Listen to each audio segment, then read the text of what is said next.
주 앞에 엎드려 경배합니다. 오직 주께 주 경배합니다. 다른 신 아니 오직 주께. 다시 한번 주 앞에 엎드려 주 앞에 엎드려 경배합니다. 오직 주께 주 경배합니다. 주 경배합니다. 다른 신 아니 오직 주께 주 앞에 엎드려 주 앞에 엎드려 경배합니다. 오직 주께 주 경배합니다. 다른 신 아니 오직 주께. 나의 모든 상 나의 모든 상들 나의 보좌 모두 다 내려놓고 주 앞에 엎드려 주 앞에 엎드려 경배합니다. 오직 다시 한번 고백합시다. 주 앞에 엎드려 주 앞에 엎드려 경배합니다. 오직 주께 주 경배합니다. 주 경배합니다. 다른 신 아닌 오직 주께. 나의 모든 우상들 나의 보좌 모두 다 내려놓고 나의 모든 우상 나의 모든 우상들 나의 보좌 모두 다 내려놓고 나의 모든 우상 나의 모든 우상들 나의 보좌 모두 다 내려놓고 다시 한번 나의 모든 우상들 나의 모든 우상들 나의 보좌 모두 다 내려놓고 나의 모든 우상들 나의 모든 우상들 나의 보좌 모두 다 내려놓고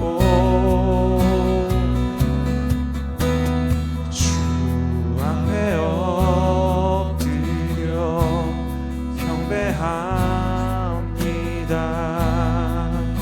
오직 주께 주 경배합니다. 주 경배합니다.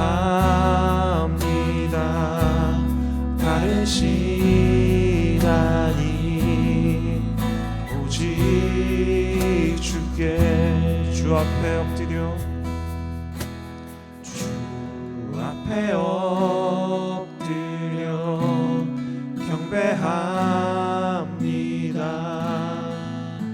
오직 주께 주 경배합니다. 다른 신 아닌 오직 주께.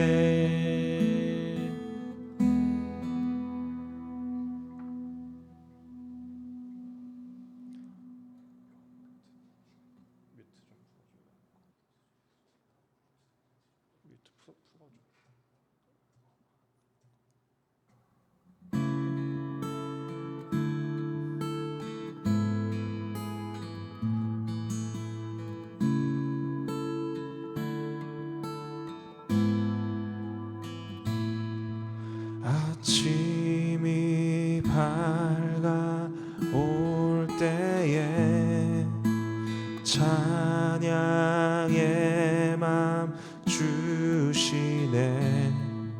주를 향한 나의 찬양 그 마음 울리리.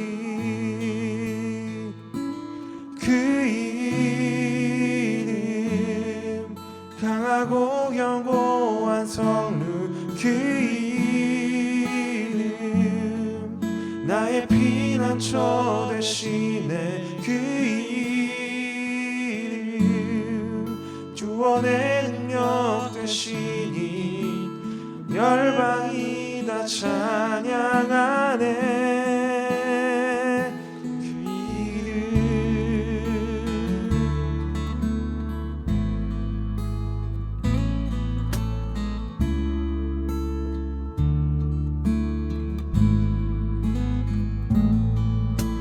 주의 이름 부를 때 나의 맘 채우소서. 내 삶을 주께 드리며 주 이름 높이리.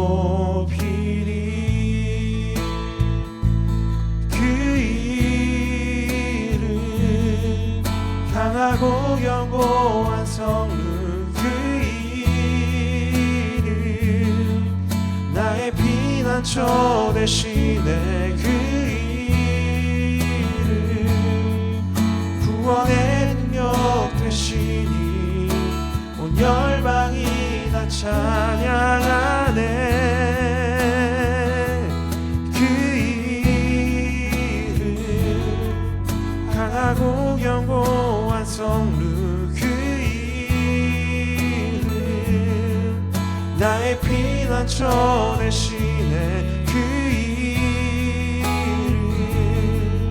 구원의 능력 되시니 온 열방이 다 찬양하. 다시 한번 그 이름 그 이름 강하고 견고한 성루 그 이름 나의 피난처 되시네. 그 이름 구원의 능력 되시니 온 열방이 다 찬양하네.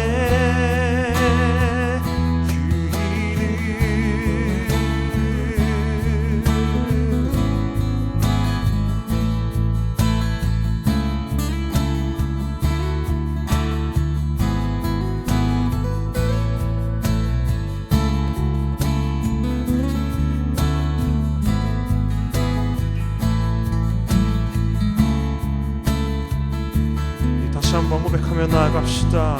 그 이름 그 이름 강하고 견고한 성루 그 이름 나의 피난처 되시네. 그 이름 구원의 능력 되시니 온 열방이 다 찬양하네.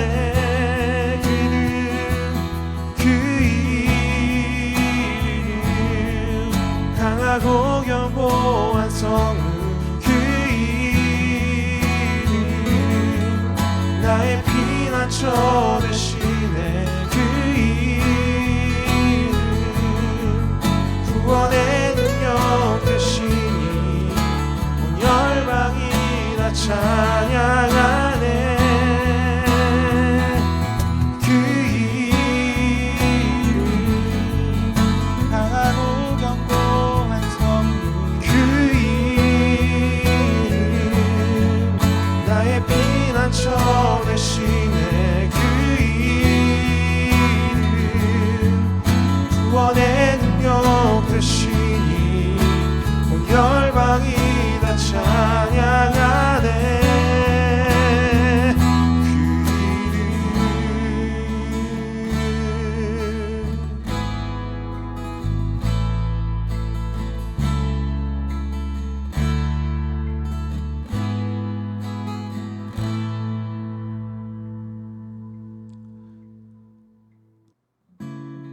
시간 함께 기도하며 나아갑시다. 우리의 능력이 되시고 또 우리의 구원이 되시는 우리 하나님 앞에 우리가 예배감으로 함께 나아갔으면 좋겠습니다. 이 시간 예배 받으시기 합당하신 또 우리의 생명이 되시고 우리의 구원이 되시는 우리의 참된 주인 되시는 주님 한 분만을 우리가 높여드리며 함께 예배하는 우리가 되시기를 원합니다. 함께 하나님 우리가 그런 예배자로서 나아갈 수 있도록 주여 인도하여 주옵소서. 함께 기도하겠습니다. 기도하겠습니다.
왕이신 우리 하나님 아버지, 오늘 우리에게 새 날을 허락하여 주시고 또 공동체로 함께 예배할 수 있게 은혜 허락해 주심에 감사합니다.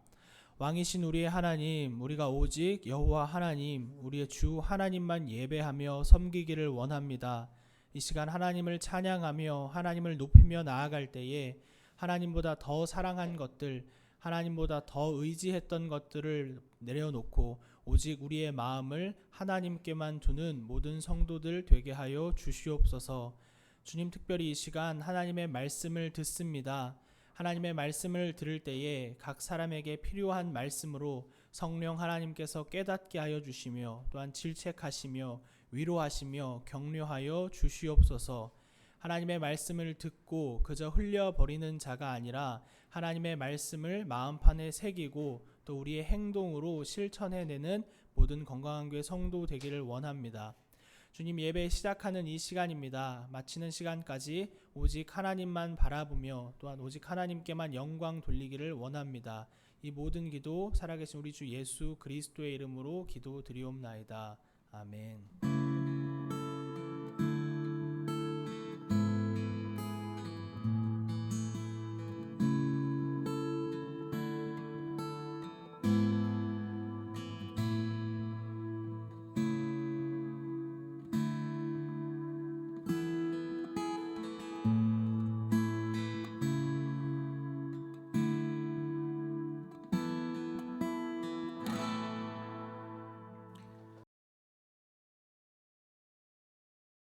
하나님 말씀 같이 읽겠습니다. 구약성경 출애굽기 20장 1절과 2절 말씀입니다. 구약성경 출애굽기 20장 1절 2절 말씀 우리가 같이 보겠습니다. 우리 다 같이 읽겠습니다. 하나님이 이 모든 말씀으로 말씀하여 이르시되 나는 너를 애굽 땅 종 되었던 집에서 인도하여 낸 내 하나님 여호와니라. 아멘. 여러분 한 주간도 평안하셨습니까? 언제부턴가 입에 붙어버린 인사말 같은데 제가 설교 때마다 예배 때마다 평안을 묻죠. 여호와 샬롬의 한국적 표현이다 이렇게 이해하시면 좋을 것 같습니다. 하루하루의 삶, 한 주 한 주의 삶에 하나님이 주신 평화가, 하나님이 주신 평안이 곧 샬롬이 있었는지 스스로에게 질문해보고, 더 나아가 우리 주위에 있는 가까이 있는 가족일 수도 있고요, 멀리는 어디든 되겠죠. 오늘날에는 우리 이웃들에게 하나님의 샬롬을 묻고 구하는 그런 우리의 삶이 되면 좋겠다라는 그런 마음이 있습니다. 또한 우리가 예배를 한 주 한 주마다 드려갈 수 있는 것 또한 하나님이 주신 평안으로 인함이 아닌가 그런 생각이 듭니다. 이렇게 예배할 수 있는 것만으로도 큰 은혜임을, 은혜라는 것을 기억할 수 있는 우리가 되었으면 좋겠습니다. 우리는 이렇게 늘 만날 때마다 그리고 주님 앞에 나아갈 때마다 하나님의 평안을 구하지만 사실 우리들의 삶은 평안하지 못한 일들로 가득하죠. 우리가 기대하지 않았던, 기대하지도 못했던 수많은 일들이 알게 모르게, 사실은 모르고 지나가는 일들이 더욱 많을 거고요. 우리가 알 정도면 정말 큰 일들일 겁니다. 그런 일들이 우리의 삶에 계속해서 일어나고 있는 것을 우리는 잘 알고 있습니다. 그런데 그런 일들이 많이 일어나는 것, 그것도 문제이지만 더 큰 문제는 그런 문제들을 대할 때, 그런 문제들을 접할 때에 우리가 그것에 어떻게 반응해야 할까? 그런 문제들에 대해서 우리가 어떠한 모습으로 나아가야 될까? 이 기준이 없어서 고민할 때가 훨씬 많은 것 같다. 이런 생각이 듭니다. 무슨 얘기냐면요. 어떤 일들이 발생하거나 우리의 삶이 생겼을 때 우리는 원하든 원하지 않든 나름의 선택이라는 것을 해야 합니다. 저의 삶에도 수없이 많은 일들이, 크고 작은 일들이 일어나고 있고 일어날 준비를 하고 있습니다. 그리고 가까이 혹은 멀리 계획을 하면서 끊임없이 계획해야 되는 많은 문제들 앞에 저는 직면하게 된다라는 거예요. 그 모든 것들에 있어서 우리가 잘 선택하고 결정하고 나가면 좋겠지만 사실 그러기가 쉽지 않다라는 것이고, 또한 그런 결정들을 내릴 때에 우리가 무엇을 기준으로 이것에 대해 반응해야 될까? 이 기준이 없어 혼란스러울 때가 너무나 많더라라는 것입니다. 작게는 눈앞에 보이는 작은 것일 수도 있지만 때로는 우리의 인생의 큰 방향을 결정하는 것조차도 어떻게 해야 될지 몰라 고민한다라는 거예요. 근데 우리는 고민하고 있는데 그런 우리를 내버려 두지 않죠. 세상이 우리를 내버려 두지 않습니다. 소위 말해 푸시하죠. 빨리 해라. 그리고 보통 사람들, 많은 세상 사람들이 하는 그 방식대로 해라. 혹은 그렇게 하지 않으면 네가 엄청나게 큰 불이익에 직면할 것이다. 그래서 후회하게 될 거다라는 그런 얘기들을 계속 우리를 향해 하고 있다라는 거예요. 이런 이야기를 들을 때마다 사실 머리 아프죠. 마음 혼란스럽습니다. 고민하게 돼요. 그리고 때로는 너무 고민스러워서 짜증나고 모든 걸 막 때려치고 싶은 그런 마음도 들 때가 있습니다. 근데 바로 그때, 그러한 때에 우리가 그러면 어떤 결정을 하고 어떤 인생을 살아가야 될까? 이런 고민을 해야 될 그때에 우리를 지켜줄 수 있는 것, 우리가 붙잡고 삶의 기준으로 삼고 살아가야 될 것이 있다라는 것입니다.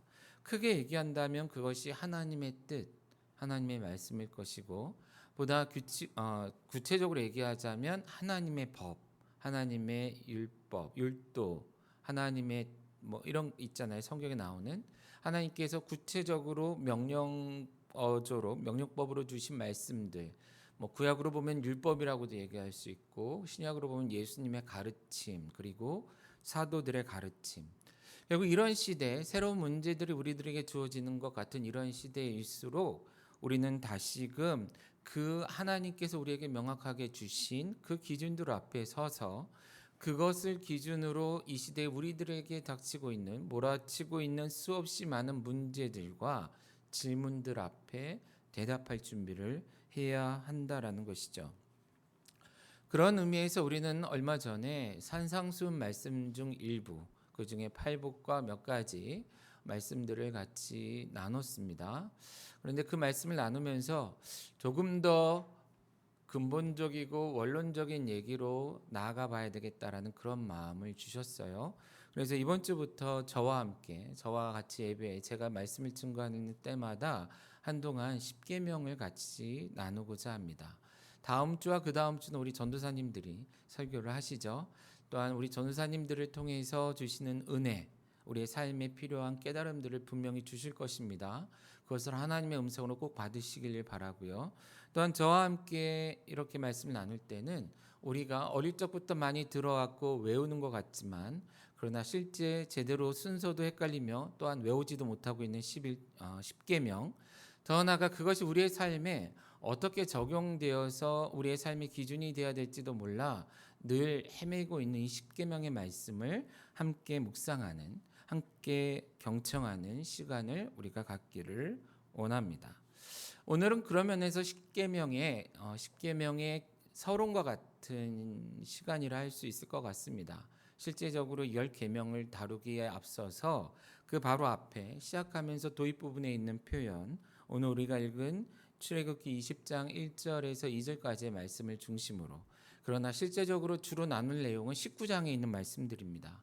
십계명을 주시기 전에 어떠한 일들이 있었고 이 십계명이라는 것이 어떠한 세팅과 어떤 의미로 우리에게 주어졌는지에 대해서 그 서론적인 이야기를 말씀을 함께 생각해보는, 나누는 그런 시간이 되어지기를 원합니다.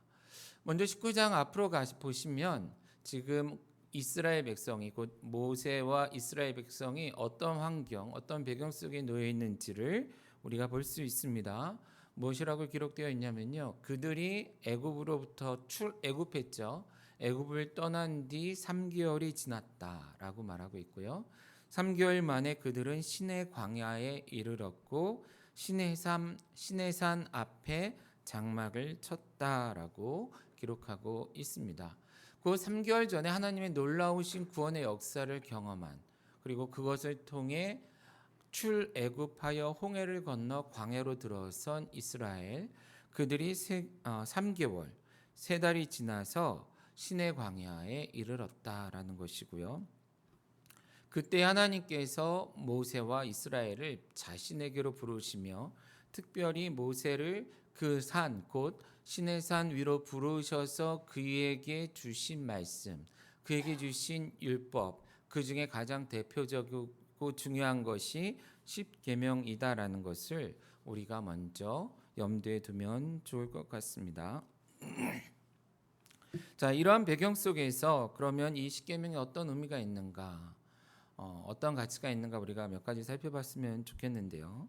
첫 번째, 십계명은 하나님의 구원을 경험한 자들에게 주어진 계명이다라는 것이에요.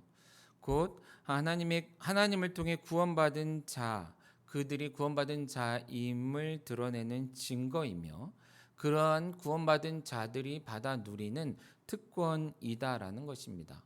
우리는 율법을, 곧 십계명과 같은 이런 하나님의 계명을 마치 절대자 하나님께서 그의 백성이라 칭하여지는 우리들에게 이거 해, 이거 안 하면 안 돼, 이거 안 하면 혼나, 이거 안 하면 내가 화내 하면서 우리를 어떤 통제하거나 규제하기 위해, 그리고 우리를 길들이고 또한 하나님의 그 권위 아래 두기 위해서 마치 우리를 통제하기 위해서 주신 것처럼 생각하기 쉬운데, 사실은 이것은 그것을 위해서가 아니라 하나님의 사랑하는 자녀, 하나님의 백성, 더 나아가 그가 친히 구원하신 백성들에게 주신 그러한 계명이며 선물이며, 또한 그러한 백성들만이 받아 누릴 수 있는 특권이다라는 거예요.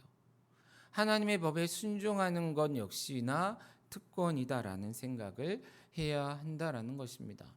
여기서 잠깐 멈춰서 생각해야 할 것이, 종종 예수님의 십자가의 구원 사역을 놓고 그 은혜를 깊이 나누다가 가끔은 지나칠 때가 있어요. 뭐냐면 예수님의 십자가 구원을 통해서 구약의 율법, 곧 모세 율법이 폐기된 것처럼, 이젠 더 이상 의미가 없는 것처럼 우리가 생각하기 쉬운데 사실은 그렇지 않다라는 것입니다.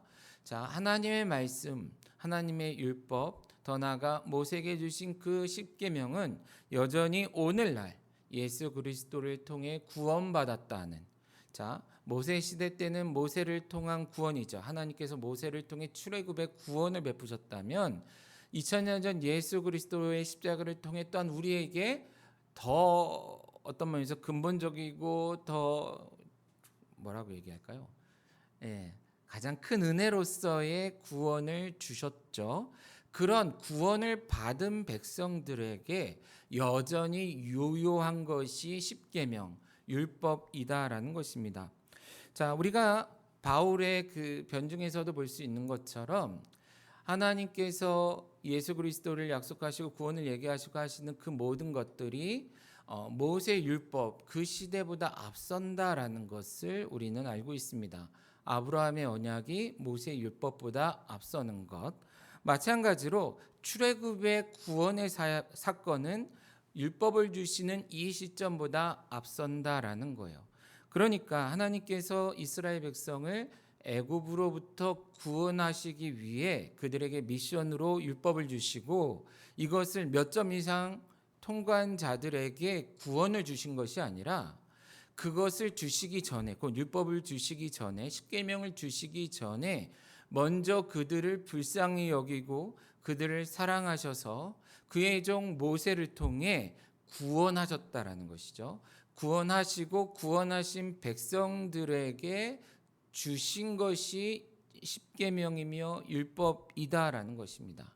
마찬가지로 2000년 전 예수 그리스도를 통해 구원하신 우리 곧 그리스도인들, 우리는 구원받은 백성으로서 동일하게 모세를 통해 요구하신 그 십계명, 그 예수님을 통해 주신 새 계명과 확장 해석된 율법으로서의 예수님의 가르침, 그리고 그것이 교회의 사역과 전통 속에서 재해석되어지고 확장 적용되어진 사도들의 가르침, 이 모든 것들 또한 우리들에게 곧 구원받은 백성들에게 주신 것이다라는 것을 우리가 먼저 기억해야 한다라는 것입니다. 출애굽기 19장 2절 말씀해 보시면 내가 애굽 사람에게 이렇게 행하였음과 내가 어떻게 독수리 날개로 너희를 업어 내게로 인도하였음을 너희가 보았느니라. 자, 율법을 주시기 전에 십계명을 주시기 전에 이미 하나님께서는 모세와 백성들에게 자신이 어떻게 그들을 구원하였는지. 그런데 이 표현 속에도 보면 내가 어떻게 독수리 날개로 너희를 업어 내게로 인도하였음을. 자, 이 표현 속에 우리 곧 이스라엘 백성의 역할이 있습니까? 없습니까? 물론 굳이 있다면 어깨 뒤에 이렇게 올라타여지는 것, 태워진 것, 태워지도록 가만히 있었던 것, 뭐 이런 정도 얘기할 수 있을까요? 어쨌든 이 구원 사역은 전적인 하나님의 구원의 역사였다라는 것. 그리고 그런 백성들에게 지금 하나님은 뭐 하고 계세요? 율법을 주고 계신다라는 것입니다. 오늘 우리가 읽은 출애굽기 20장 2절에서도 하나님은 다시 한번 그 십계명을 주시는 그 순간에조차도 다시 한번 그 백성들이 어떻게 이 율법을 받게 되었는지에 대해서 환기시키시죠. 나는 너를 애굽 땅 종 되었던 집에서 인도하여 낸 내 하나님 여호와니라. 애굽 땅 종 되었던 집에서 인도하여 낸 누가요? 하나님이. 근데 언제요? 이미 인도하여 낸 그 하나님이 바로 나다라는 것입니다. 이것을 위해 하나님께서 엄청난 기적과 기사와 역사를 드러내셨고 그것을 통해 그 당시에 초강대국이었던 애굽을 무릎 꿇렸다라는 거예요. 그런데 여기서 핵심은 초강대국으로서의 애굽이 아니라 이스라엘이 종으로 잡혀 있었던 나라가 애굽이었다라는 거예요. 그러니까 궁극적으로 본다면 주님이 불편했던 것은 종으로 갇혀 있던 속박 가운데 있었던 곧 고통과 억압이며 절망과 죽음에 갇혀 있었던 이스라엘, 그 이스라엘을 건져내는 것, 구원하시는 게 목적이었다라는 거예요. 이해가시죠? 그러니까 애굽하시고 그래서 설명을 그 종되었던 집, 엄밀한 의미에서는 집이라기보다는 땅으로 표현되고 있습니다. The land of slavery 이렇게 영어 성경은 번역하고 있는데 그들이 속박되었던 그 땅으로부터 구원하신 하나님이다라는 거예요. 마찬가지로 예수 그리스도를 통해 우리는 속박되었던 죄의 권세로부터 자유하게 되었죠. 옮김을 입었습니다. 구원 얻게 되었다라는 거예요. 같은 세팅 속에서 구약에서는 모세를 통한 율법을, 신약에서는 예수님을 통한 산상수훈과 사도들의 가르침을 주셨다라고 우리가 이해하면 좋을 것 같습니다. 그런데 이것을 어떤 의미에서 주셨다고요?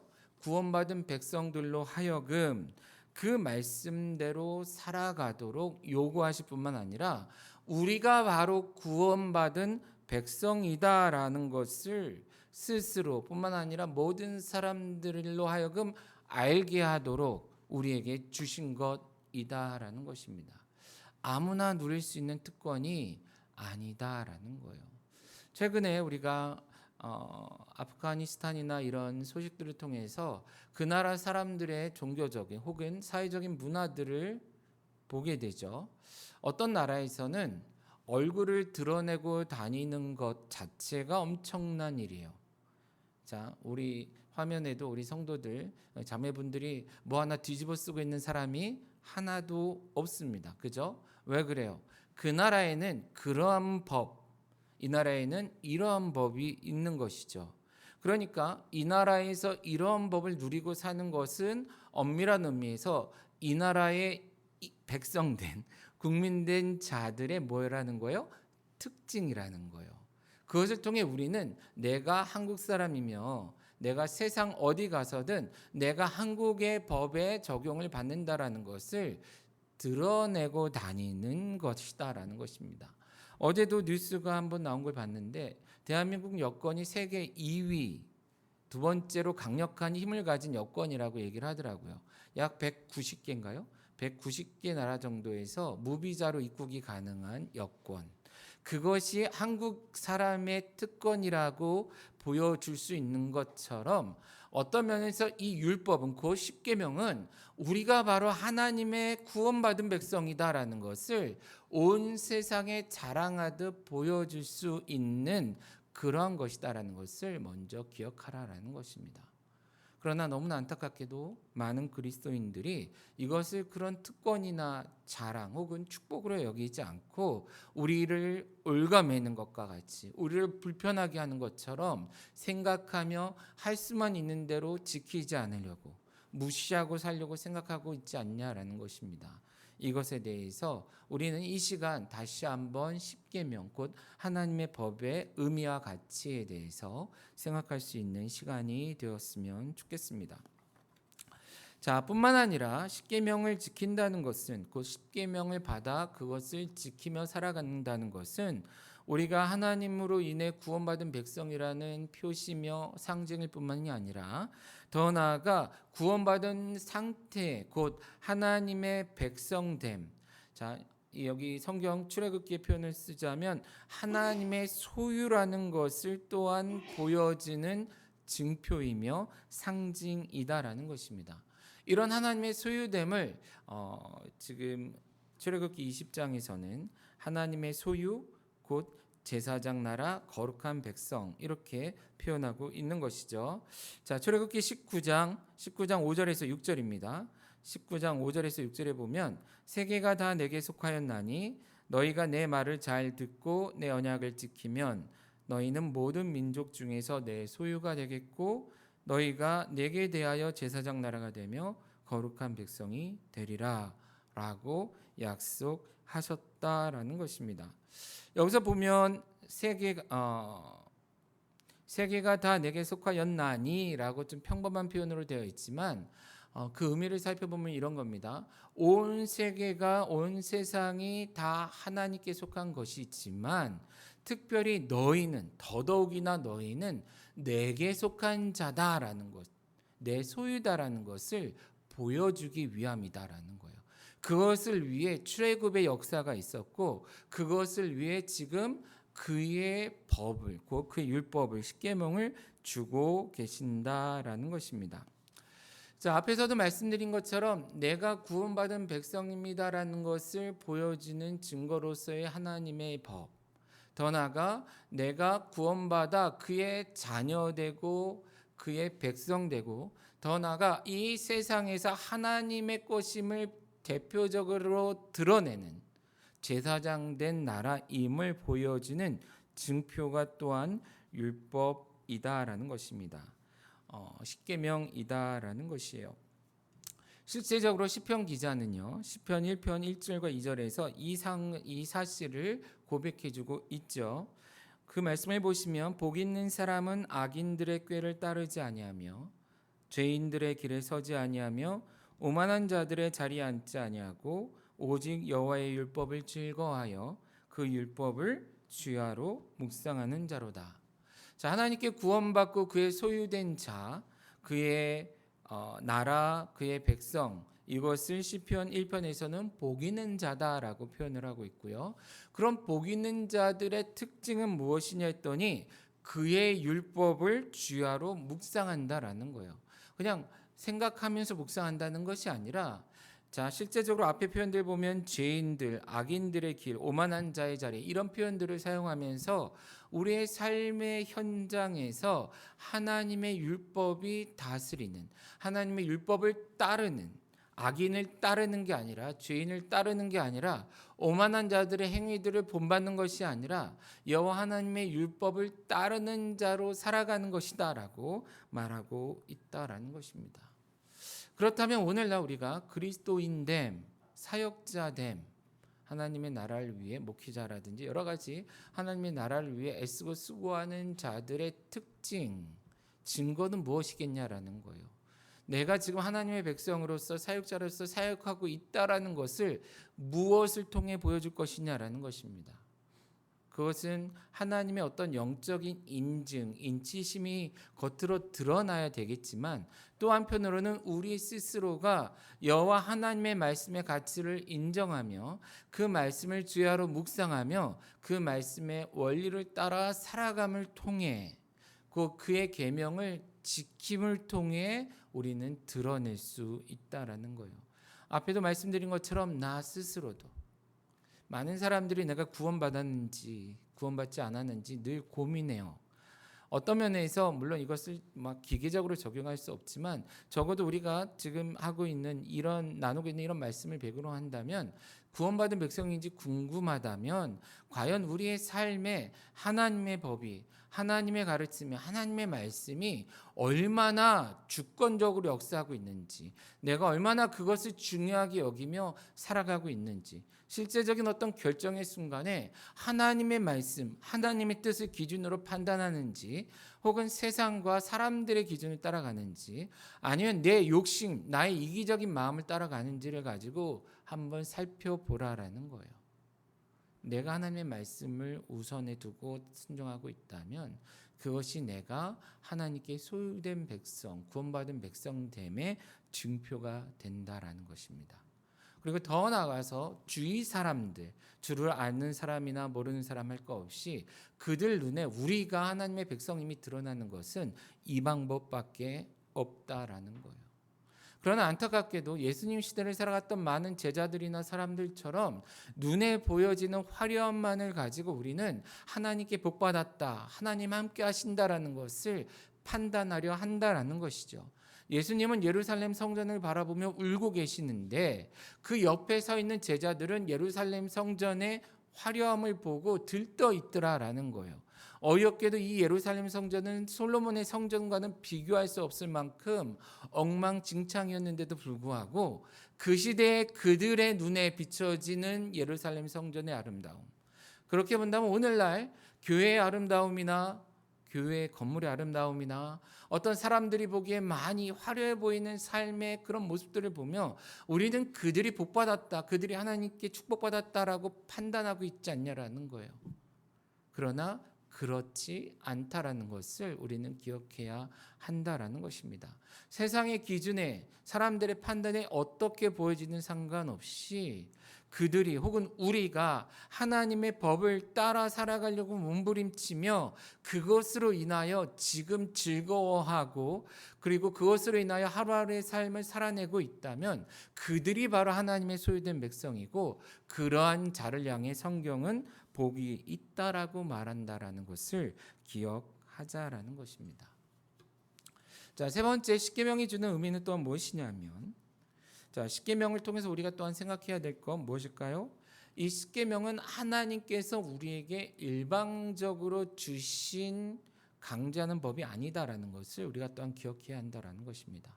시작할 때도 말씀드렸죠. 많은 사람들이 율법, 기독교의 법, 이렇게 성경에서 얘기하는 이러면 되고 이러면 안 되고 이런 얘기를 들으면 마치 그것이 우리의 숨통을 조이듯이 막 힘들게 할 거라고 생각한다라는 거예요.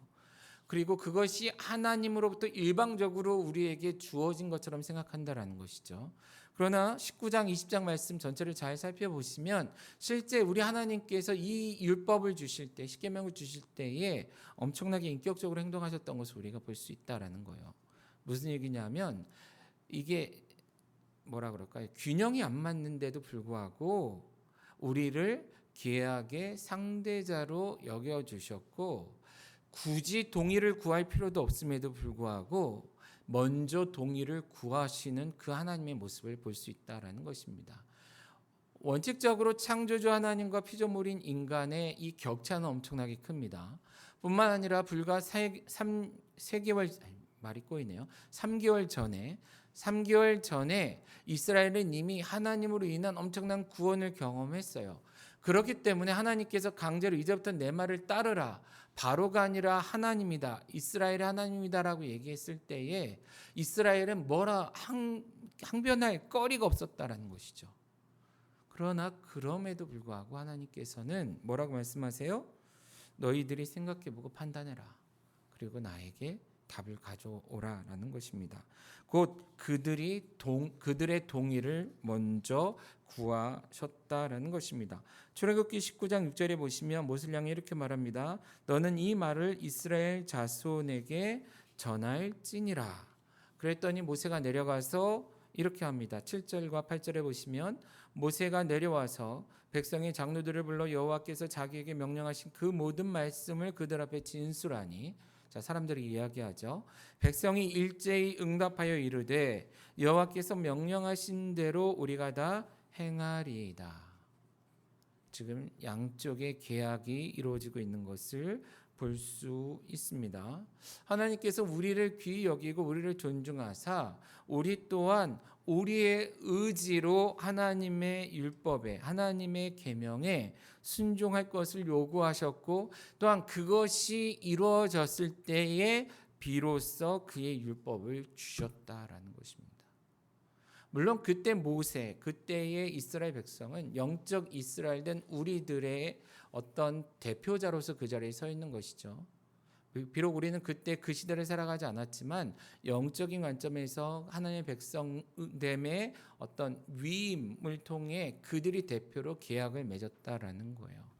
자, 십계명을 그러므로 왜 내가 하기 싫은 것, 내가 좋아하지도 않는 것을 자꾸만 하라고만 하세요라고 하나님께 항변하는 것으로 쓸 수는 없다라는 것입니다. 하나님 그렇습니다. 내가 하나님의 백성임을, 내가 하나님의 소유된 자임을, 하나님의 구원을 통해 구원받은 자임을 인정하며 이제 내가 기꺼이 주님의 법을 따르겠습니다라고 우리 편에서 또한 동의하고 받아들인 법이라는 것이고, 하나님께서는 우리가 그렇게 했기 때문에 주신 법이었다라는 것입니다. 사실 저도 사역을 하면서 사역자들과 이런 비슷한 대화를 종종 합니다. 별거 아닌 것 같은 것 때로는 제 뜻대로 할 때도 있지만 때로는 그들의 동의를 구할 때가 있고, 특별히 그들의 삶의 변화가 필요할 때 더 많은 헌신과 혹은 앞으로 인생의 큰 결단들을 해야 되는 인생의 변화들이 있을 때마다 물을 수밖에 없죠. 과거에 이렇게 했으니까 앞으로도 그렇게 할 수 없는 이유가 여기 있는 것이고, 더 나아가 그런 쌍방의 동의를 통해서 함께 세워져 가는 것이 바로 하나님의 말씀이다라는 것입니다. 여러분, 하나님의 율법, 하나님의 계명, 하나님의 말씀을 한번 잘 살펴보세요. 하나님은 우리에게 요구만 하시는 하나님은 분명 아니라는 것을 우리가 알 수 있습니다. 분명 요구도 하셔요. 그러나 요구하는 것에 대해서 뭐 하세요? 우리가 순종할 때에는 그 순종하는 자들에게 복을 주시겠다 약속하셨고, 실제 그 약속하신 복을 이루고 계시는 하나님. 그리고 우리가 그 말씀에 순종하지 않을 때는 우리가 순종하지 않음으로 인해서 원래는 뭘 받아야 돼요? 저주나 벌을 받아야 돼요. 페널티를 물어야 되죠. 그러므로 하나님께서는 굳이 안 해도 되는 그 잘못한 것에 대한 페널티를 물게 하시는 그러한 하나님. 계약하고 끝나는 게 아니라는 거예요. 우리만 힘들고 끝나는 게 아니라 오히려 하나님께서는 이 율법과 이 십계명 우리에게 주셨기 때문에 우리보다 훨씬 더 많은 일을 하셔야만 되는 그 하나님. 다른 말로 얘기하자면 주님께서는 그렇게 하시겠다라고 작정하시고 우리와 계약을 맺으시는 하나님. 그러므로 우리가 그것을 지키지 않으면 우리 나름대로의 책임을 져야 하듯 하나님께서는 약속하신 대로 하나님 방식으로 책임을 지시는 하나님이다라는 것입니다. 지난 약 50년 정도의 제 신앙생활 속에 물론 정신 차리고 산 시간이 그렇게 길진 않을 수 있습니다. 우리 많은 사역자들처럼. 그런데 그 정신 차리고 살던 많은 시간들, 그 짧은 시간들 속에 있었던 많은 일들을 보면 하나님께 순종하였더니 하나님의 말씀대로 우리가 행하였더니 하나님께서 그 약속하신 대로 하셨음을 경험하는 시간들이었다라는 거예요. 하나님의 일하심이 그 약속대로 이루어지는 것을 경험했다라는 것입니다. 반대로 내 삶에 하나님의 기적이 채워지지 않았던 시간들을 돌아보면 대부분의 경우가 그 하나님의 법, 하나님의 약속, 하나님의 계명을 떠나 내가 원하는 방식, 세상이 나에게 요구하는 방식을 따라 살아가려고 몸부림치던 시대였다라는 거예요. 그러니 내가 기대하던 것밖에 못 얻어요. 그러나 그것도 원래 못 얻습니다. 세상이 약속한 것밖에 못 얻어요. 그러나 세상은 우리에게 약속한 것을 다 주지 않아요. 모든 게 그래요. 이명계약같이. 그러나 오직 하나님만이 신실하게 그것에 역사하셨다라는 거예요. 다른 말로 이 모든 계명은 이렇게 복 주기를 원하시는, 함께 하시길 원하시는, 약속하신 대로 역사하시길 원하시는 하나님의 그런 은혜이며 더 나아가 이것을 받아 누릴 수 있도록 스스로 친히 계약을 맺어주시는 그 은혜가 있는 자리였고, 우리는 실제 우리의 인류의 우리 믿음의 선배들의 그 대표성을 가지고 그 약속에 함께 이 지장이라고 그러나요? 지장 찍은 자들이다라는 것을 기억해야 한다라는 것입니다. 그러므로 우리는 하나님의 말씀을 선택적으로 따를 수 없는 자라는 것을 우리는 십계명을 생각할 때 꼭 기억해야 한다라는 것이죠. 또한 19장 말씀 중간 위에 보시면 인간들 곧 이스라엘의 약속 동의를 얻은 다음에 주님께서는 그냥 또 바로 주시지 않으세요. 그래? 그럼 내가 너희들의 율법을 줄게. 십계명을 줄게. 이렇게 하지 않으셨다라는 거예요. 사실 이 부분이 우리들에게 있어서 굉장히 중요합니다. 그러나 우리가 제대로 지키지 않는 부분이기도 한 것 같아요. 무슨 얘기냐면 하나님께서는 인간에게 곧 이스라엘에게 십계명을 주실 때에 그들에게 성결을 요구하셨다라는 것입니다. 곧 하나님의 말씀에 대한 절대적인 순종을 요구하셨다라는 것이에요. 자, 사실은 하나님의 준비가 덜 됐기 때문에 시간을 끄신 건 아닙니다. 하나님은 언제든지 계명을 주실 수 있었어요. 이미 그분이 의의 기준이시기 때문에 10계명이든 100계명이든 1000계명이든 하나님은 따로 준비할 시간이 필요 없으신 분이십니다. 근데 문제는 우리에게 있다라는 거예요. 그래서 모세를 통해 이스라엘에게 2일 동안의 성결함을 준비시키십니다. 자, 2일 동안 너희는 너희 스스로를 성결하게 하라라는 거예요. 그리고 그 일환으로 무엇을 하라? 옷을 빨라. 성결함의 증표로 옷을 빨라. 그리고 뒤에 표현을 보면 여자를 가까이 하지 말라. 물론 이제 여러 가지 부부적인 관계들이나 이런 부분들을 얘기할 겁니다. 성결의 과정으로서 생각과 말과 행동에 절제할 것을 요구하십니다. 자, 여기서 우리가 먼저 생각해야 할 것은 하나님의 말씀을 받아들이는 우리, 하나님의 말씀에 순종하러 나아가는 우리들은 늘 우리의 성결함에 대해 고민해야 한다라는 거예요. 그런데 우리 역시도 이런 부분들에 있어서 너무 무감각해진 것 같다 이런 생각이 듭니다. 저도 그런 것 같아요. 말씀을 준비하고 말씀을 나누는 그때에 바로 최소한 그 직전에라도 조금 더 나를 성결하게 하고 나로 하여금 그 말씀을 증거하기 합당한 자로 준비시켜야 되는데 그러지 못하고 습관적으로 할 때가 너무 많다라는 것이죠. 그런데 또한 성도들도 그렇지 않냐라는 거예요. 이스라엘은 그 당시에 시내산에서 멀리 떨어져서 하나님의 그 율법, 계명, 하나님의 말씀을 받기 위해 스스로를 성결하게 하는 특별한 시간들을 가지고 의식을 가졌는데 오늘날 우리들은 예배 가운데 나아가고 하나님 말씀하소서 내가 듣겠습니다. 또한 주님의 말씀을 읽을 때조차도 하나님 내가 주님의 말씀을 통해 깨달음을 얻고 그 말씀대로 살아가기를 원합니다. 그렇게 본다면 시내산 앞에 서 있는 모세나 이스라엘과 다를 바가 없는데 우리는 너희를 성결하게 하라라는 그 하나님의 요청에 너무 무감각해 있지 않냐라는 거예요. 우리가 십계명 말씀을 대할 때 봐야 될 것은 그들은 스스로를 성결하게 함으로 그 말씀을 받아 그 말씀에 순종하며 나아갔다라는 것입니다. 근데 여기서 우리가 한 가지 또한 생각할 게 있습니다. 뭐죠? 우리의 고민은, 우리의 생각은 그렇다면 과연 이스라엘의 이틀 동안의 성결케 함이 충분했을까라는 거예요. 여러분 한번 생각해 보시죠. 광야를 3달 동안 걸어왔습니다. 그리고 이제 막 장막을 쳤어요. 그곳에서 이틀 동안 그 많은 사람들이 스스로를 성결하게 한다. 옷을 빠는 것만으로 가능할까요? 행동 한두 가지를 절제함으로 가능했을 거냐라는 것입니다. 하나님의 거룩하심은 어마무시하죠. 가까이 다가만 가도 죽임을 당합니다. 그렇기 때문에 하나님께서는 경계를 긋게 하시잖아요. 그런데 그런 하나님 앞에 거룩하심 앞에 나아가는 이스라엘 백성들은 과연 그 정도의 성결케 함으로 충분했을까냐라는 거예요. 여러분 어떻게 생각하세요? 충분했을까요? 충분하지 않았을 것이다라는 겁니다. 그럼에도 불구하고 주님은 요구하세요. 무슨 뜻이에요? 그렇게 받아주겠다라는 거예요. 너희가 이틀 동안 스스로를 성결케 하면 내가 그것을 성결케 했다라고 인정해 줄게. 어느 만큼 그만큼. 그러므로 그 성까지는 다가와도 돼 라고 약속해 주신 것입니다.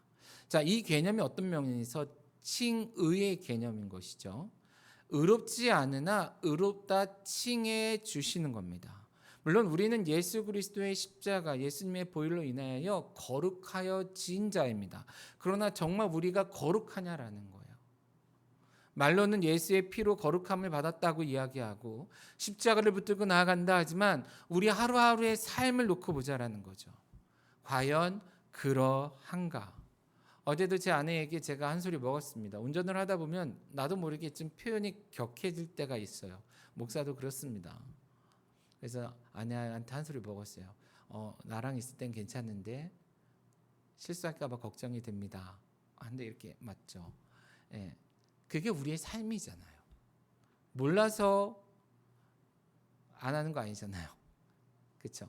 알지만 알매도 불구하고 우리는 쉽게 하지 말아야 될 행동들, 하나님이 기대하시지 않는 행동들을 쉽게 범하는 게 사람입니다. 그뿐만 아니라 많은 것들이 있죠. 그럼에도 불구하고 예배에 나아가고 그럼에도 불구하고 하나님의 백성으로 살아가고 그럼에도 불구하고 하나님의 나라를 바라볼 수 있는 것은 하나님께서 우리를 예수님의 피, 예수님의 십자가를 붙들고 나아갈 때, 그 이름을 붙들고 나아갈 때 우리를 의롭다 칭해 주시는 은혜다라는 것입니다. 십계명을 받는 그 현장에서도 하나님의 그러한 칭의, 곧 의롭게 여겨주심이 드러났다라는 것. 물론 그것은 부족하죠. 불완전합니다. 그러나 그것을 우리가 생각해 볼 수 있고, 또 하나 십계명 그 환경 속에서 하나님은 성결을 요구하실 뿐만 아니라 선을 넘으면 죽이라고까지 하십니다. 재미있는 표현이 나와요. 되게 은혜롭고 자비로운 것 같은데 선을 넘으면 죽이래요. 근데 무엇로 죽이라고 하시죠? 때려 죽이지 말라고 합니다. 왜 그래요? 때려 죽이다가 때리는 사람도 죽는다라는 거예요. 무슨 얘기입니까? 하나님의 거룩하심을 범함으로 하나님의 거룩하심이 그 사람을 멸하는데 그 사람에게 손댄 자는 동일하게 하나님의 거룩하심을 범한 자로 보겠다라는 것이죠. 그러므로 돌로 쳐 죽이거나 화살로 멀리서 쏘아 죽이라고까지 말씀하세요. 자, 하나님께서 그의 백성들을 가까이 오라 하시지만 한편으로는 다가오지 못하게 하십니다. 이해가세요? 이것을 통해서 우리는 한두 가지를 또한 생각해 볼 수 있는데 그 중에 한 가지는 왜 그렇게 하셨는가? 분명히 이렇게 말씀하고 있습니다. 19장 12절에 너는 백성을 위하여 이것을 가르치라. 이것을 통해 그들의 생명을 보존하기 위함이었으며, 또 한 가지 중요한 것, 우리가 간과하는 것인데, 지금 하나님의 거룩하심이나 하나님의 율법 주심이 아주 엄중한 일이라는 것을 가시적으로 보여주고 계신다라는 거예요. 하나님 지금 얘기했어요. 선을 넘으면 죽으리라. 죽어요, 안 죽어요? 죽어요. 하나님께서 치지 않으면 사람이 죽여야 되는 엄중함이 있습니다. 자, 선을 넘으면 죽으리라. 우상을 만들면, 도둑질을 하면, 간음을 하면 모든 것이 율법의 계명 형태로 나타나죠. 이와 같이 하나님의 계명은 엄중하다라는 것을 보여주고 있다라는 거예요. 그러나 오늘날 많은 그리스도인은 내가 예수의 이름을, 예수를 믿음으로 구원받았기 때문에 내가 내 삶은 어떻게 살아도 상관없어. 하나님 앞에 나아가 예수의 피로 또 용서해달라고만 하면 돼라고 너무나 쉽고 가볍게 생각하지 않냐라는 거예요. 그게 너무 지나친 나머지 우리의 삶이 어떠한지, 내가 무슨 생각을 하고 무슨 말을 하고 무슨 행동을 하고 살아가고 있는지, 내가 주위 사람들에게 어떤 영향을 끼치고 내가 하나님의 영광을 어떻게 가리고 있는지에 대해서 너무 무감각하게 반응하고 있지 않냐라는 것입니다. 그러나 십계명 앞에 서 있는, 그 계명을 주시는 이 현장에 서 있는 이스라엘 향해서 하나님은 아주 엄중하게 요구하시는 것입니다. 너희가 이것을 범하면 죽으리라. 곧 하나님의 약속을 범한다면 그 약속에 따라 주어지는 대가를 치를 것이다라는 거예요. 그 대가 중에 하나는 축복이고 그 대가 중에 하나는 저주인 것이죠. 순종하는 자에게는 축복을, 범하는 자에게는 저주를. 그리고 이제 마지막으로 우리가 기억해야 할 것은 20장 2절에 나는 너를 애굽에서라고 표현하고 계세요. 마지막으로 우리가 십계명 시작하기 전에 다음번에는 우리가 1계명부터 살펴볼 텐데, 우리가 기억해야 할 것은 이 계명이 나에게 주신 말씀이다라는 생각을 꼭 해야 한다라는 것입니다. 자, 우리는 율법, 계명을 이야기할 때 늘 모세의 율법, 모세의 오경 이렇게 표현합니다. 그러니까 율법하면 누가 지금 떠올라요? 모세인 것이죠.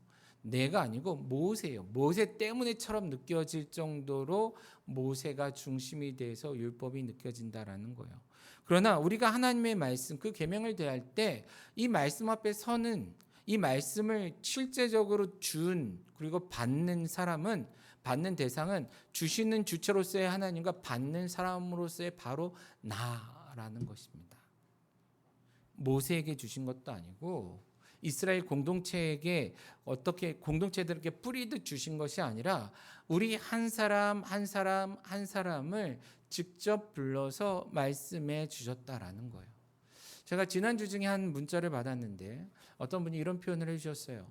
목사님 감사합니다. 우리 사역자들 하나하나를 직접 만나고 같이 밥도 먹고 같이 무엇도 해주셔서 너무 감사합니다라는 메시지를 받았어요. 언제부턴가 저희는 작은 공동체이기 때문에 이게 너무 당연하잖아요. 그래서 이게 별거 아닌 줄 알았어요. 그런데 제 기억을 더듬어 보고 제 주위 교회들을 많이 살펴봤더니 그것도 쉬운 일은 아닌 것 같아요. 물론 아직은 건강교회가 작은 교회이기 때문에 이런 나름의 가까운 인격적인 교제를 하지만 어떤 교회, 어떤 공동체에서는 그 공동체를 대표하는 누구와 또한 그 구성원들이 함께 만나서 이야기하고 차 마시고 밥 먹고 교제하는 것이 대단한 일처럼 느껴지기도 하나 봐요. 그래서 늘 멀리서 화면을 통해서만 봐야 되는 사람, 뭐 이렇게 느껴질 수도 있나 봐요. 그러다 보니 우리도 모르게 익명성을 띠게 되죠. 교회에 갔을 때, 특히 대교회 갔을 때, 대형교회 갔을 때 우리는 예배 시간에 굉장한 익명성을 띱니다. 예배 시간에 나 하나쯤. 근데 우리 작은 교회에서도 그럴 때가 있어요. 나 하나쯤이야. 익명성을 띨 때가 있다라는 거예요. 그러나 하나님의 말씀이 주어지는 현장, 십계명이 주어지는 그 현장에서는 이런 익명성이 없다라는 것입니다. 인정되지 않는다라는 거예요. 분명히 하나님 말씀하십니다. 나는 너를, 그리고 계속해서 2인 칭화법을 쓰십니다. 너. 최소한 5번 이상 너라는 표현이 십계명에 나오죠. 우리는 그 너라는 단어의 의미를 진지하게 받아들였으면 좋겠습니다. 나에게 주신 것입니다. 한번 생각해 보세요. 원래 가능했다면 하나님은 모세만이 아니라 백성 하나하나, 노인에서부터 갓난아기까지 다 시내산 위로 부르고 싶으셨을 거예요. 부르셔서 계약을 하고자 하셨을 것입니다. 그러나 현실적으로 그러기에는 불가능했죠. 그 많은 계명을 한 사람씩 주기에는 시간적으로, 환경적으로 불가능했어요. 뿐만 아니라 영적으로도 불가능했습니다. 모세조차도 받아들여 주신 거지 모세가 의인이어서 하나님 앞에 섰던 건 아닙니다. 잘 아시죠? 그는 죄인이에요. 전과자일 뿐만 아니라 살인자였습니다. 그런 모세에게 대표성을 줬을 뿐이에요. 그러나 하나님의 원칙은 이 말씀 하나하나 한 구절 한 구절이 다 우리 한 사람 한 사람의 이름 불러가며 주시고자 했던 그러한 말씀, 더 나아가 인격적인 관계 속에서 누구야 나랑 같이 밥 먹을래? 누구야 나랑 같이 차 마실래? 나랑 어디 갈래? 이런 마음으로 누구야 내가 너에게 해줄 얘기가 있다. 누구야 내가 너에게 복 주고 싶은데 이것을 따라 살아. 그러면 내가 너에게 복 줄 거야. 이것을 범하지 마. 그럼 내가 너를 버려야 돼. 경고하시는, 또한 약속하시는 하나님의 모습이 오늘 우리가 읽은 말씀에 드러나고 있다라는 것입니다. 말씀을 정리하겠습니다. 우리는 하나님의 계명, 특별히 구약의 계명, 모세의 율법, 십계명 이런 말씀들을 대하면 마치 우리도 모르게 최근에 유행하고 있는 오징어 게임에 나오는 게임의 모습을 상상하는 것 같아요. 은연중에.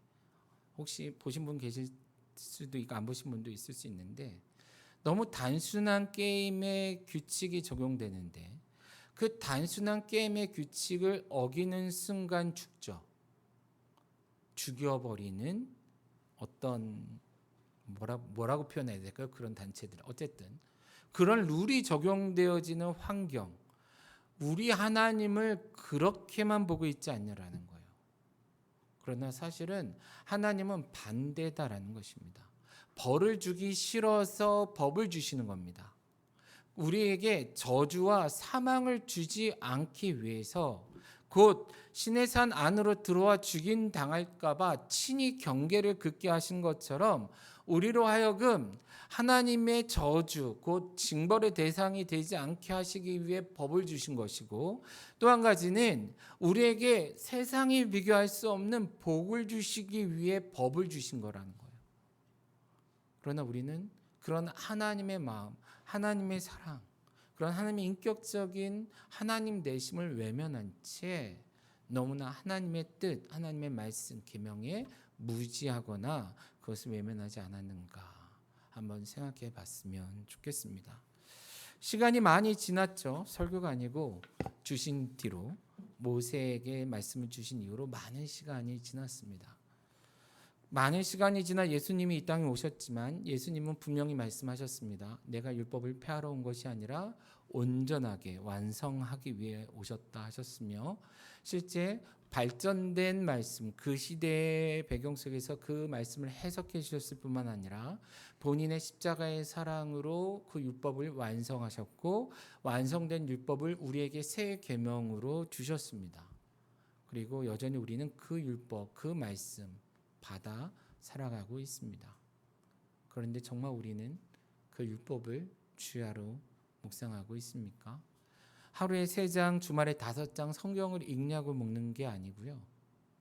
우리의 삶의 기준으로. 그래서 많은 문제들, 많은 질문들, 많은 혼란스럽고 아직은 해결하기 어려운 모호한 상황들에 놓일 때에 과연 그 말씀이 내 발에 등과 같이 나로 하여금 한 걸음 한 걸음 걸어가게 하는지 스스로 질문해 보았으면 좋겠습니다. 만일 우리가 그 기준조차 잊어버리고 있었다면 저와 함께 나누는 몇 주간의 십계명 여행, 강의 뭐라 하든 그 시간들을 통해서 다시금 우리 신앙인의 기준을 새롭게 점검하는 시간을 갖기를 주님의 이름으로 축원합니다. 우리 함께 찬양하고 기도하고 오늘 예배를 마치겠습니다. 아까 불렀던 찬양 주 앞에 엎드려라는 찬양입니다. 물론 뒷부분의 고백은 1계명과 2계명, 3계명 정도 우리가 연상케 하는 고백을 짧게 함축적으로 고백하고 있죠. 곧 다른 신이 아닌 오직 주님만, 모든 우상들 다 버리고 주님께만, 내가 어떤 상황 속에서도 주님의 이름만을 부르고 주 이름을 망령되이 일컫지 않겠습니다라는 그런 고백일 수 있습니다. 그러나 이것은 어떤 율법을 외우는 방식이 아니라 하나님 앞에 나아가는, 하나님의 말씀 앞에서는, 하나님의 계명 앞에서는 우리의 마음가짐, 우리의 태도로 고백하며 나가기로 하고, 바라기는 계속해서 그 말씀들을 나누고 우리의 삶을 점검하는 그 시점까지 이런 마음을 달라고, 곧 이스라엘이 이틀 동안 성결케 함을 준비했던 것처럼 우리의 매일매일의 삶이, 한 주 두 주의 삶이 우리를 끊임없이 그 말씀 앞에 서도록 준비시키는, 성결케 하는 의식이 되는 그런 시간이 되도록 우리의 마음을 다짐하며 찬양하는 시간 되기를 원합니다. 같이 찬양하겠습니다.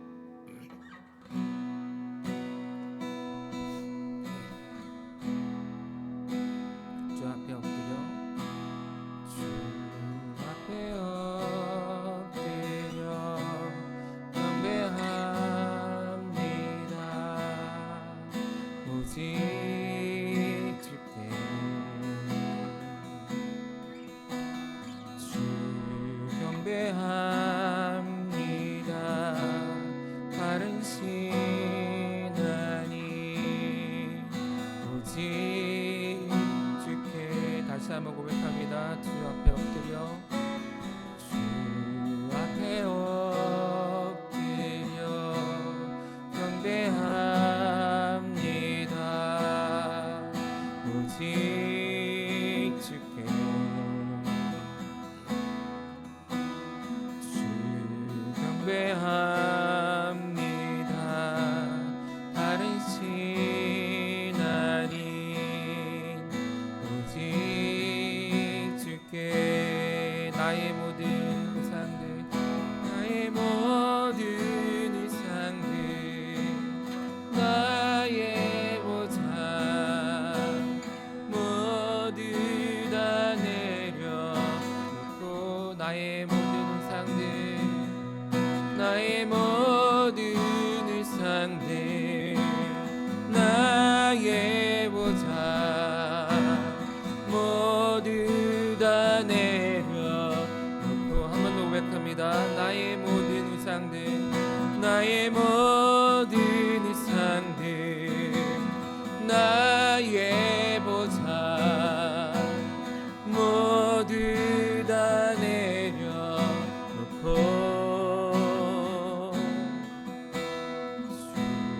주 앞에 엎드려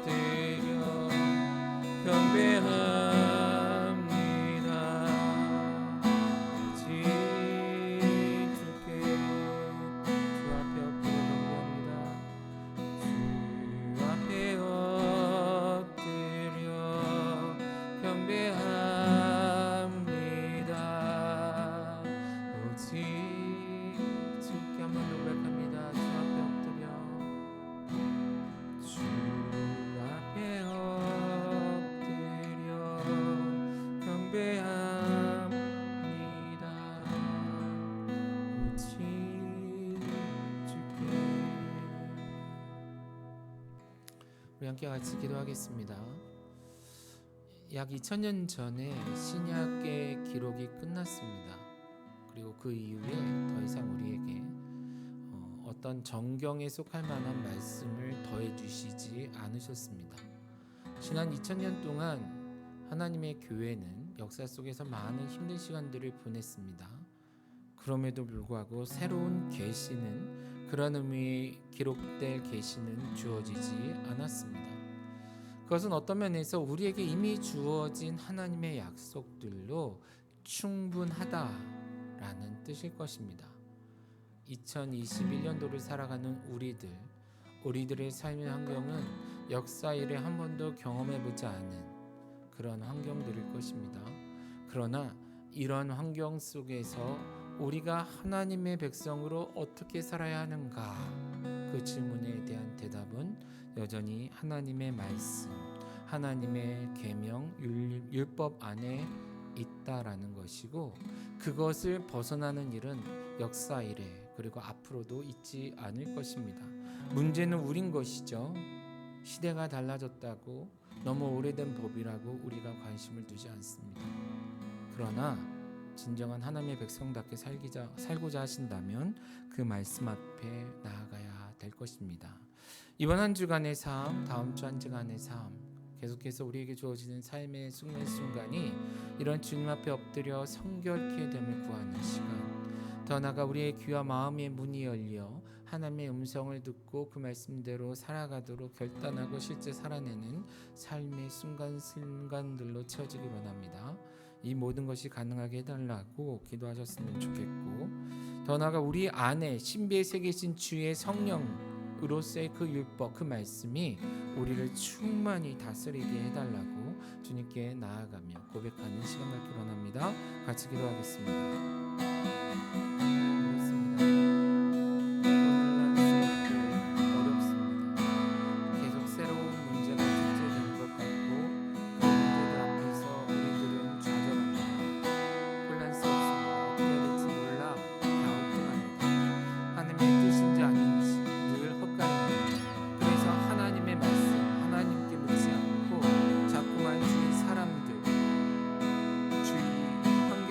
쳐다보며 견눈질합니다.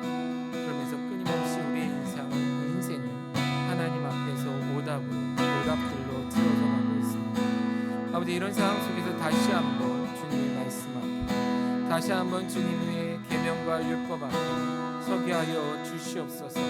과거 바리새인과 같은 모습은 되지 않을지라도 예수님이 그 율법을 소중히 여기고 많은 믿음의 선배들이 그 말씀들을 품에 품고 살아갔듯이 우리 역시도 그런 말씀을 가슴에 품고 우리의 삶의 기준으로 삼고 살아가는 우리가 되게 하여 주시옵소서.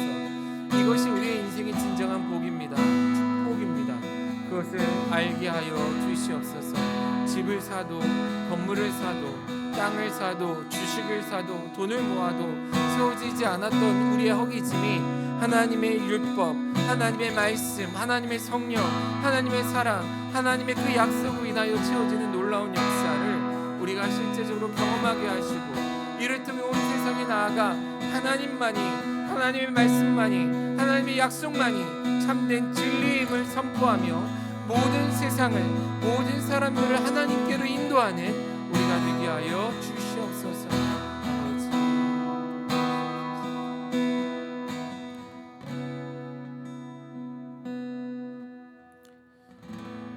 하나님, 목사인 저조차도, 그리고 이 시대를 살아가는 많은 교회와 목회자들조차도 이 시대에 어떻게 살아가야 할지, 그리고 이 시대의 성도들과 세상을 향해 무엇을 선포하고 외쳐야 될지 몰라 헤매이며 힘든 시간을 보내는 시기입니다.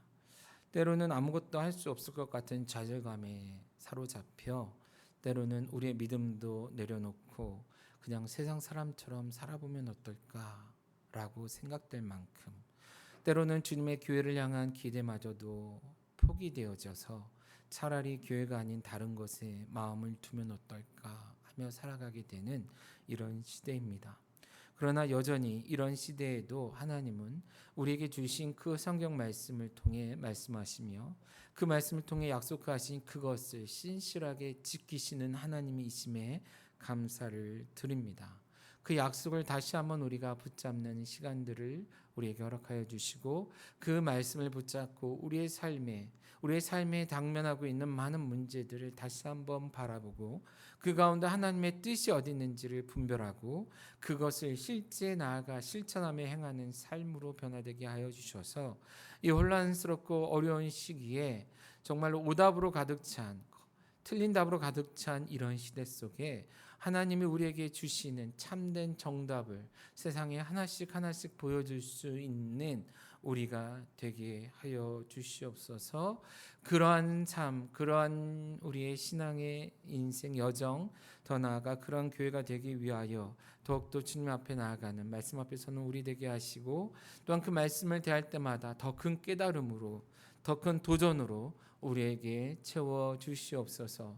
말씀을 받기 위해 그 산으로 향하던 두려움과 떨림 속에 나아갔던 모세와 이스라엘 백성들을 기억합니다.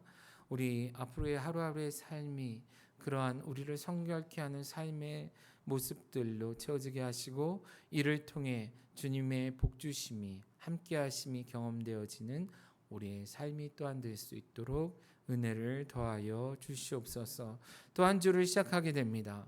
직장과 여러 삶의 현장에서 시달리고 어려운 시기들을 보낼 터인데 그때 우리를 중심으로부터 붙잡는 것이 다른 그 무엇이 아닌 하나님 예수 그리스도의 십자가 성령님 그의 약속하신 말씀 되게 하시며 그것을 통해 온 세상 가운데 우리가 그들과 다름을 보여주는 또한 우리 성도들의 삶 될 수 있도록 은혜를 더하여 주시옵소서. 이 시간 또한 주님의 은혜 감사함으로 작은 예물 주님께 구별하여 올려드립니다. 하나님의 주권을 인정하며 주님의 것임을 고백하며 드리고 또한 하나님의 사역과 나라를 위하여 쓰임받기를 바라는 마음을 모아 주님께 정성을 모아 드립니다. 이 예물이 사용되어지는 곳곳마다 하나님의 하나님 되심, 하나님 나라의 법도가 선포되어지게 하시고 이를 통해 잃어버린 영혼들이 주님께 돌아오며 죽어가던 영혼들이 살아나는 역사 있게 하여 주시옵소서. 애쓰고 수고하는 주님의 사랑하는 자녀들 그 노고 기억하여 주시며 주님 그들의 쉼을 구할 때마다 회복을 구할 때마다 주님께서 친히 회복시켜 주시고 힘을 더하여 주시옵소서. 이제는 우리 주 예수 그리스도의 은혜와 하나님 아버지의 극진하신 사랑하심과 성령님의 감동감화 역사하심이 날마다 주님의 말씀을 주야로 묵상하며 살아가며 이것을 통해 주님의 나라를 세워가고자 몸부림치며 나아가는 주님의 백성들, 자녀들, 소유된 백성된 그들 머리 위에 이제로부터 영원토록 함께 있을지어다. 아멘.